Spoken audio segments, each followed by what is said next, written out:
नमस्कार बच्चों, मैं doctor Rajneesh Srivastava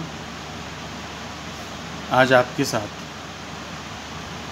the law of evidence 1872 भारतीय साक्ष्य अधिनियम 1872 को प्रारंभ करने जा रहा हूँ।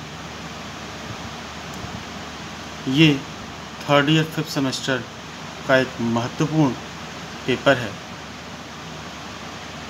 जो कि कॉम्पिटिटिव पॉइंट ऑफ व्यू से भी इम्पोर्टेंट है। भारतीय साक्ष्य अधिनियम 1872 the law of evidence act 1872 ये आपके लिए एक बहुत ही महत्वपूर्ण विषय है। इस विषय को प्रारंभ करने से पहले हमें कुछ बातों की चर्चा करनी होगी।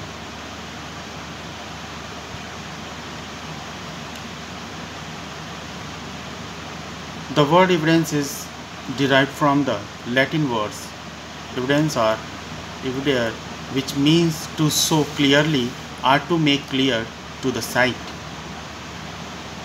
ये जो एविडेंस शब्द है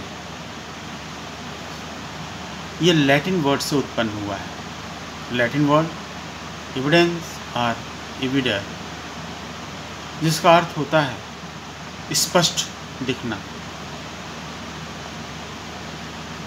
यानी साक्ष्य विधि का जो भावात्मक तात्पर्य है वह यह है कि हम इस विधि के माध्यम से चीज़ों को स्पष्ट करना चाहते हैं या स्पष्ट करते हैं। साक्ष्य विधि अपने आप में एक महत्वपूर्ण भूमिका अदा करती है उन सभी कार्यों में जो कि न्यायालय के समक्ष सिद्ध करने होते हैं। साक्ष्य विधि का प्रक्रियात्मक विधि में अपना एक महत्वपूर्ण योगदान है, लेकिन हमें इस बात को भी समझना होगा कि हम विधि के शासन को समझने के लिए दो भागों में बांट सकते हैं। We can divide rule of law into parts. First is substantive law and the second is adjective law, जिसे आप प्रोसीजरल लॉ भी कह सकते हैं। यानी संपूर्ण विधियों को हम क्लासिफिकेशन अगर करना चाहें, वर्गीकरण अगर करना चाहें, तो उन्हें स्पष्ट रूप से दो भागों में बांट देते हैं। एक होता है सब्सटेंटिव लॉ और दूसरा होता है एडजेक्टिव लॉ। अब बात आती है सब्सटेंटिव लॉ की। The substantive law is that branch of law which defines rights, duties and liabilities like IPC, Indian Contract Act and law of torts etc. etc. जो सब्सटेंटिव लॉ है वह एक ऐसी विधि होती है जो कि अधिकारों को बताती है, कर्तव्यों को निर्धारित करती है और लाइबिलिटीज़ को भी तय करती है। यानी which defines the rights, duties and liability, जो कि अधिकार, कर्तव्य और दायित्व को सुनिश्चित करती है। जैसे कि आपने IPC पढ़ा है, इंडियन पिनल कोड, भारतीय साक्ष्य अधिनियम, the Indian contract act and law of torts. ये सभी विधियाँ सब्सटेंटिव लॉ का उदाहरण प्रस्तुत करती हैं, क्योंकि इन सभी विधियों में निश्चित तौर पे राइट्स, ड्यूटीज़ एंड लाइबिलिटीज़ की बात की जाती है। लेकिन जब हम इससे आगे बढ़ते हैं तो दूसरा ब्रांच हमें एडजेक्टिव लॉ का दिखाई पड़ता है। The adjective law is that branch of law which is concerned with the enforcement of rights, duties and liabilities determined in accordance with the rule of substantive law. यानी अब जो दूसरी शाखा है एडजेक्टिव लॉ की, वह उन अधिकार, कर्तव्यों और दायित्वों को प्राप्त करने में मदद करती है या प्राप्त कराती है जो कि अधिकार, दायित्व और कर्तव्य सब्सटेंटिव लॉ के द्वारा निर्धारित किए गए हैं।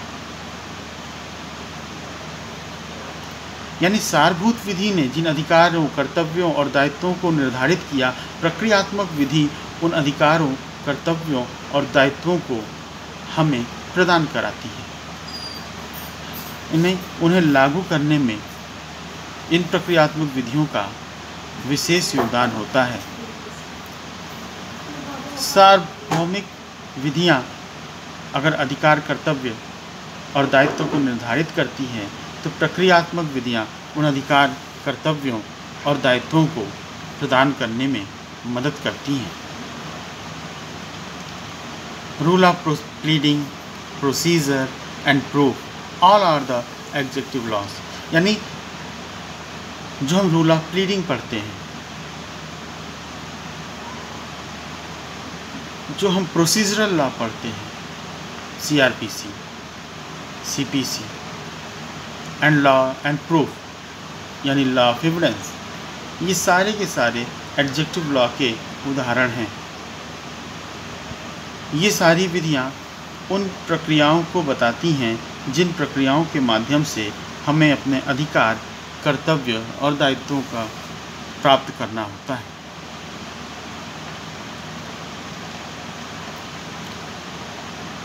According to Section 1 of the Indian Evidence Act, it extends to the whole of India, but not to affidavits presented to any court or officer, and not to proceedings before an arbitrator. भारतीय साक्ष्य अधिनियम की धारा 1 ये बताती है कि यह अधिनियम यानी भारतीय साक्ष्य अधिनियम संपूर्ण भारत पर लागू होगा, लेकिन ये किसी न्यायालय या किसी ऑफिसर के समक्ष प्रस्तुत किए गए शपथ पत्रों पर लागू नहीं होता और न तो किसी मध्यस्थ के समक्ष की गई कार्रवाइयों पर लागू होता है। यानी यह बात स्पष्ट रूप से हमें समझनी होगी कि भारतीय साक्ष्य अधिनियम संपूर्ण भारत पर तो लागू है, लेकिन शपथ पत्रों पर लागू नहीं होगा और मध्यस्थम कार्रवाइयों पर लागू नहीं होगा।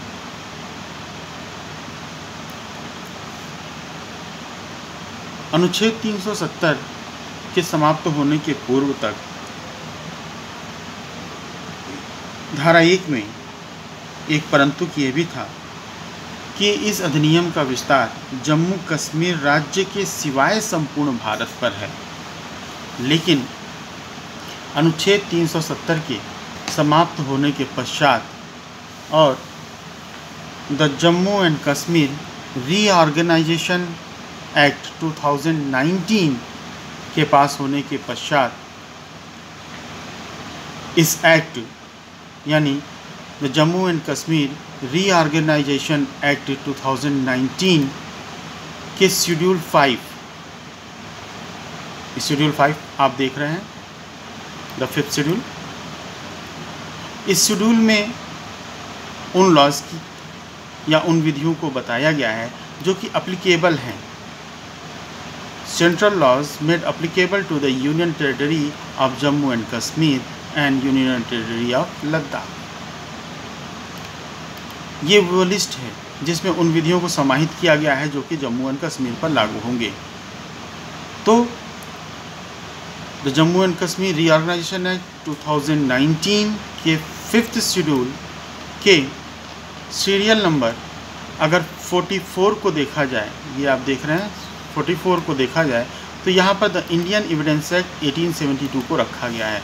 अर्थात इस अधिनियम के प्रभावी होने के पश्चात अब भारतीय साक्ष्य अधिनियम जम्मू एंड कश्मीर पर भी लागू है। यहाँ स्पष्ट रूप से लिखा हुआ है कि इन सब section 2 of section 1 words except the state of Jammu and Kashmir shall be omitted. यानी इस अधिनियम के लागू होने के पश्चात धारा 1 के सबसेक्शन 2 में जो शब्द था except the state of Jammu and Kashmir, इस शब्द को ओमिटेड कर दिया गया है, यानी अब ये शब्द प्रभावी नहीं है। इसका स्पष्ट रूप से यह मतलब होता है कि भारतीय साक्ष्य अधिनियम 1872 अब जम्मू एवं कश्मीर पर भी लागू है। इसलिए हम स्पष्ट तौर से कह सकते हैं कि इस अधिनियम का विस्तार संपूर्ण भारत पर है।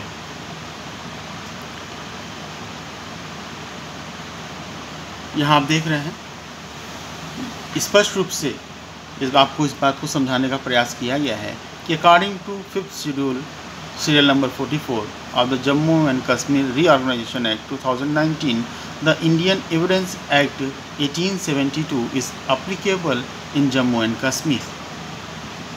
यानी अब यह अधिनियम पूरे भारत में लागू है, जिसमें जम्मू एंड कश्मीर भी शामिल है। साक्ष्य अधिनियम की यह अपनी एक विशेषता है कि न्यायालय में बिना इसकी मदद के तथ्यों को साबित नहीं किया जा सकता है। कोई भी घटना जब घटती है तो उस घटना के पीछे अपनी एक कहानी होती है। उस कहानी का कौन सा हिस्सा न्यायालय के समक्ष साबित करना है, कौन सा हिस्सा साबित नहीं करना है, कौन सा हिस्सा ग्राह्य है, कौन सा हिस्सा ग्राह्य नहीं है, ये सभी बातें साक्ष्य अधिनियम ही तय करती है। जिस प्रक्रिया द्वारा तथ्यों को साबित किया जाता है उसका नियमन साक्ष्य विधि के द्वारा होता है, और साक्ष्य विधि का कार्य उन नियमों का प्रतिपादन करना है जिसके द्वारा न्यायालय के समक्ष तथ्यों को साबित या ना साबित किया जाता है। किसी तथ्य को साबित करने के लिए जो प्रक्रिया अपनाई जा सकती है उसके नियम और सिद्धांत साक्ष्य विधि के द्वारा निर्धारित किए जाते हैं। ये कहा जा सकता है कि साक्ष्य विधि पक्षकारों के अधिकारों को प्रभावित नहीं करती, यह केवल ऐसे नियम प्रतिपादित करती है जिससे न्याय प्रणाली को सुविधा से चलाया जा सके। यह विधि साक्ष्य के बारे में नियम बनाकर न्यायालयों के मार्ग को प्रदर्शित करती है। साक्ष्य विधि प्रक्रियात्मक विधि है जो दूसरी बातों के साथ यह बताती है कि कोई तथ्य कैसे साबित किया जाता है। निश्चित तौर पे साक्ष्य विधि की सहायता व मदद के बिना उन अधिकारों, दायित्वों और कर्तव्यों का निर्धारण कर पाना एक दुष्कर कार्य है जो कि सब्सटेंटिव लॉ के द्वारा बताई गई हैं। साक्ष्य विधि की भूमिका न्यायालयों में बहुत महत्वपूर्ण हो जाती है जब न्यायालय अपने सामने आने वाले मामलों को सुनकर उन पर एक निर्णय देता है। बिना साक्ष्य विधि के मदद के न्यायालय के द्वारा किसी मामले में निर्णय दे पाना संभव नहीं है।